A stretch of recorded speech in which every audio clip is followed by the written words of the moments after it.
të udhëtosh është gjithmonë një përvojë emocionuese, por momenti kur e dorëzon bagazhin e regjistruar, ai çasti kur valizja largohet në ripin transportues, zhduket pas perdeve dhe futet në holdin e avionit, ndërsa ti vazhdon drejt portës, është edhe një fazë kritike.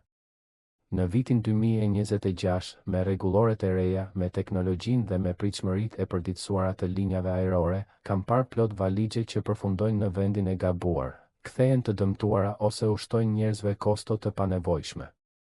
Së pari, mbaje parasysh që mënyra si e kontrollon valixhen sapo mbërrin në aeroport ka ndryshuar.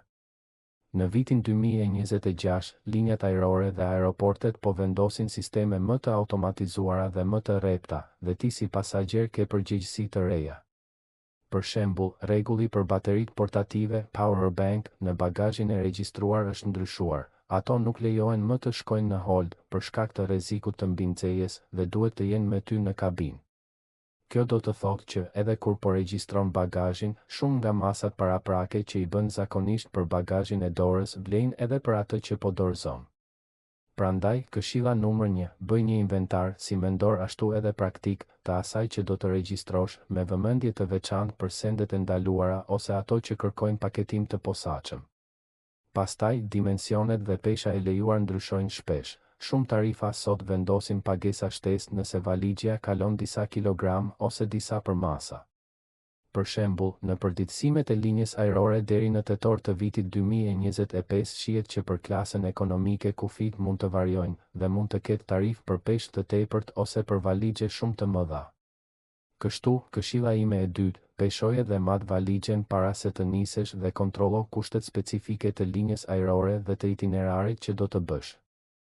Në vitin 2026 kjo është edhe më e rëndësishme, sepse shumë linja i aplikojnë penalitetet automatikisht sapo skanohet etiketa e bagazhit.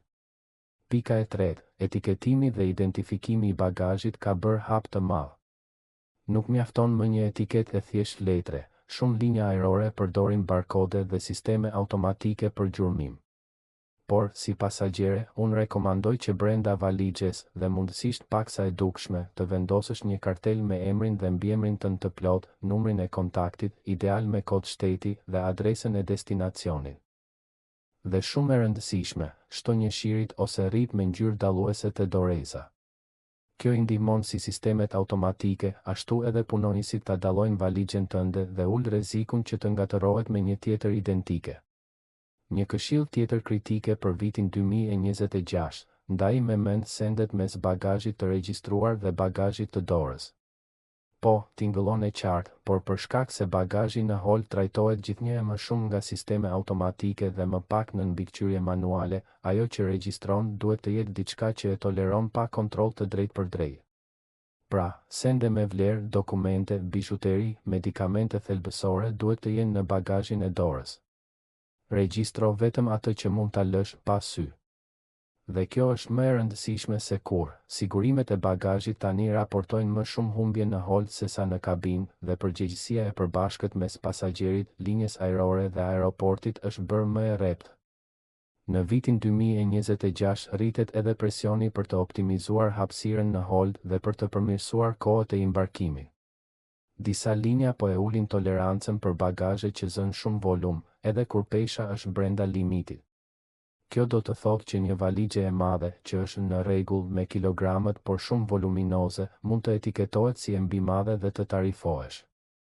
Prandaj, këshilla numër 4, zgjidh valixhe me madhësi mesatare, me strukturë fleksibël ose të zgjerueshme, që të mos biesh në kurthin e përmasave më shumë se sa të peshës.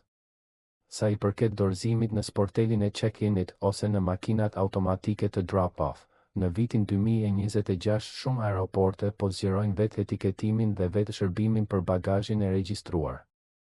Është e rëndësishme të vish me valixhen të regjistruar që më parë në aplikacion ose në kiosk dhe të kesh barkodin të printuar ose të shfaqshëm në ekran. Kjo rrit saktësinë e gjurmimit.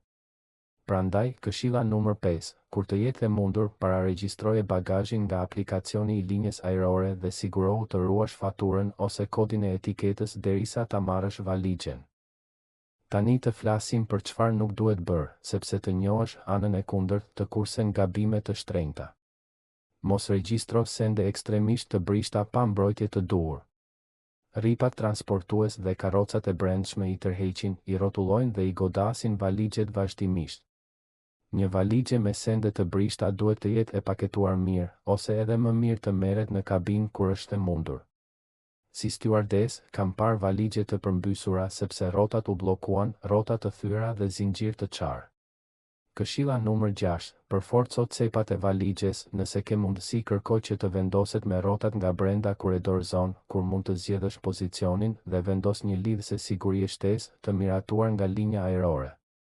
Në vitin 2026 ndryshon edhe loja me linjat low cost dhe strukturat e tarifave. Shumë prej tyre e ndajnë koston e bagazhit të regjistruar nga bileta bazë, dhe disa tarifojnë më shumë për regjistrim se sa për të udhëtuar vetëm me çantë shpine. Në Shtetet e Bashkuara, për shembull, një linjë hoqi politikën 2 valigje falas për tarifat bazë. Prandaj, këshilla numër 7, kontrollo me detaje çfarë tarife ke bler, sepse në shumë tarifa ekonomike promocionale, bagazhi i regjistruar është shtesë e shtrenjtë dhe aeroporti e identifikon automatikisht. Nëse po fluturon me një linjë që ndryshon politikat në vitin 2026, ndonjëherë ja vlen të marrësh më pak bagazh ose të përdorësh një shërbim dërgese të jashtme, sepse mund të dalë shumë më lirë. Diçka që shumë e neglizhojnë është rreziku i humbjes mes lidhjeve, ose në fluturimet ku ka tranzit automatik. Në vitin 2026, sistemet e trajtimit të bagazheve synojnë të jenë më efikase, por gabimet prapë ndodhin në itinerare të ndërlikuara ose kur bagazhi duhet të kalojë mes transportuesve të kompanive të ndryshme. Këshilla numër 8, shënoje bagazhin edhe si me lidhje nëse ke ndalesë dhe nëse mundesh, zgjidh fluturime direkte për të ulur rrezikun e humbjes. Dhe mbaj gjithmonë një ndërim bazë rrobash në bagazhin e dorës, në rast se valigjja vonohet ose humbet. Sado bazike të duket, edhe në vitin 2026 mbetet një nga këshillat më efektive. Një trend që po rritet është ai i bagazheve inteligjente, valigje me gjurmim GPS, etiketa elektronike dhe sisteme alarmi. Është teknologji premtuese, por ka edhe një rrezik. Linja ajrore mund të kërkojë që bateria e valigjes inteligjente të jetë e hejshme, ose që valigjja të jetë në modalitet e çaktivizuar kur regjistrohet, sepse burimet e energjisë të lidhura mund të paraqesin rrezik në hol. Prandaj, këshilla numër 9, nëse përdor valigje inteligjente, sigurohu që përmbush rregullat e linjës ajrore për bagazhin e regjistruar, bateri e hejshme, modalitet fluturimi dhe regjistro kodin e gjurmimit para se ta dorëzosh. Sa i përket vetë bagazhit, po shtyhet një prirje drejt valigjeve më ekologjike, më të lehta dhe me materiale të ricikluara. Në vitin 2026, kjo përkthehet në faktin që disa linja ajrore u ofrojnë pasagjerëve që përdorin bagazh eco-friendly ulje të vogla në tarifat e bagazhit të regjistruar ose prioritete në dorëzim. Si stewardess, të rekomandoj ta shfrytëzosh këtë, zgjidh një valigje të lehtë edhe kur është bosh, që pjesën më të madhe të peshës ta përdorësh për përmbajtjen dhe kontrollo nëse linja ajrore ka program bagazh i gjelbër, ku mund të regjistrohesh. Tani një këshill bardhë e zi, mos e përqendro gjithçka në një valigje gjigante. Në vend që ta fusësh gjithçka në një copë të vetme, mendo ta ndash në disa pjesë më të lehta, nëse tarifa ta lejon. Kjo ul goditjen nëse njëra vonohet ose humbet. Në vitin 2026, rregulli një valigje e madhe po bëhet më pak i favorshëm se 2 valigje mesatare në disa itinerare. Këshilla numër 10, zgjidh 2 valigje nëse udhëtimi e justifikon dhe tarifa e lejon, shpërndaje peshën si duhet dhe lër të paktën një valigje me artikuj më esencial. Edhe faktori koha e dorëzimit meriton vëmendje. Në vitin 2026, shumë linja ajrore po futin gjurmim të bagazhit përmes aplikacioneve dhe dërgojnë njoftime kur valigjja është ngarkuar, është në tranzit dhe kur ka mbërritur. Kjo e ndryshon përvojën, nuk je më në errësirë. Prandaj, këshilla numër 11, instalo aplikacionin e linjës ajrore para udhëtimit, aktivizo njoftimet për bagazhin dhe kontrollo statusin që nga momenti kur e regjistron derisa ta marrësh. Nëse sheh vonesë, mund të reagosh menjëherë. Vlen të njohësh edhe të drejtat e tua për dëmtime ose humbje. Në vitin 2026, linjat ajrore po i forcojnë kontratat e transportit dhe shumë prej tyre kërkojnë që ankesa të hapet brenda aeroportit, që të kesh mbulim të plotë. Si stewardess, kam parë raste kur pasagjeri e anashkalon këtë hap dhe më pas linja ajrore e refuzon kërkesën. Prandaj, këshilla numër 12, sapo të mbërish, kontrolloje valigjen pranë sportelit, nëse vëren dëmtim ose mungon diçka, bëj proces verbal menjëherë, shpesh ka afat prej disa orësh, dhe ruaj çdo dokument dorëzimi dhe etiketë. Një nuancë që pak e marrim parasysh, dendësia e aeroportit dhe tipi i avionit ndikojnë në mënyrën si udhëton valigjja. Në avionet më të mëdhenj me ngarkim të automatizuar, valigjet zakonisht dalin pak më vonë. Nëse ke një lidhje të shkurtër, regjistrimi i bagazhit mund të rrisë rrezikun që valigjja të mos arrijë në kohë në fluturimin tjetër. Në vitin 2026 po përdoren algoritme prioriteti për bagazhet në fluturimet me lidhje. Valigjja jote mund të përfshihet në fast track nëse linja ajrore e shënon, por vetëm nëse tarifa e lejon. Prandaj, këshilla numër 13, kur ke lidhje të shkurtra, mendo të udhëtosh me bagazh minimal që ta marrësh me vete. Regjistrimi mund të shtojë një vonesë që të kushton lidhjen. Një rekomandim nga stewardesa: vendos në bagazhin e regjistruar një kit të vogël emergjence, të dukshëm, një qese pëlure me detergjent në kapsula, duke respektuar rregullat për lëngjet, një qese plastike për rroba të pista dhe një etiketë të brendshme me të dhënat e tua të kontaktit. Në vitin 2026, qarkullimi i valigjeve është aq i lartë sa të kesh diçka të tillë e bën më të lehtë që, nëse valigjja hapet nga siguria, gjithçka të identifikohet dhe ti të mund të provosh pronësinë. Këshilla numër 14, përgatit një etiketë të brendshme të papërshkueshme nga uji me të dhënat e tua, edhe nëse ke etiketë të jashtme. Një tjetër aspekt që harrohet, si mbyllet valigjja. Disa linja ajrore tani verifikojnë që valigjja të jetë e përshtatshme për sistemet automatike, doreza në gjendje të mirë, rrota funksionale, pa pjesë të lira. Nëse valigjja është e dëmtuar, mund ta trajtojnë si bagazh problematik dhe ta tarifojnë veç. Prandaj, këshilla numër 15, para se ta regjistrosh, kontrollo që zinxhirët, kapset, rrotat dhe dorezat punojnë, dhe nëse ka etiketa të vjetra, hiqi që të shmangësh konfuzione.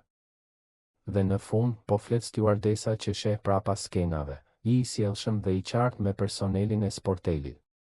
Edhe pse duket gjë e vogël, në vitin 2026 diferenca mes të qenit pasagjer me gjithçka gati dhe pasagjer që sjell probleme mund të ndikojë në prioritetin e trajtimit të bagazhit.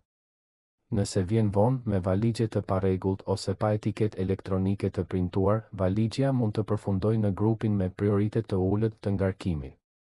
Këshilla numër 16, eja herët me valigjen gati dhe përshëndete me mirësjellje stafin e check-init. Ajo qasje mund të bëjë që valigjja jote të ngarkohet më parë. Përmbledhje, regjistrimi i bagazhit në vitin 2026 nuk është më thjesht ta vësh valigjen në rrif. Është një proces i optimizuar që kombinon përgatitjen, teknologjinë, zbatimin e rregullave të reja dhe sjelljen e duhur.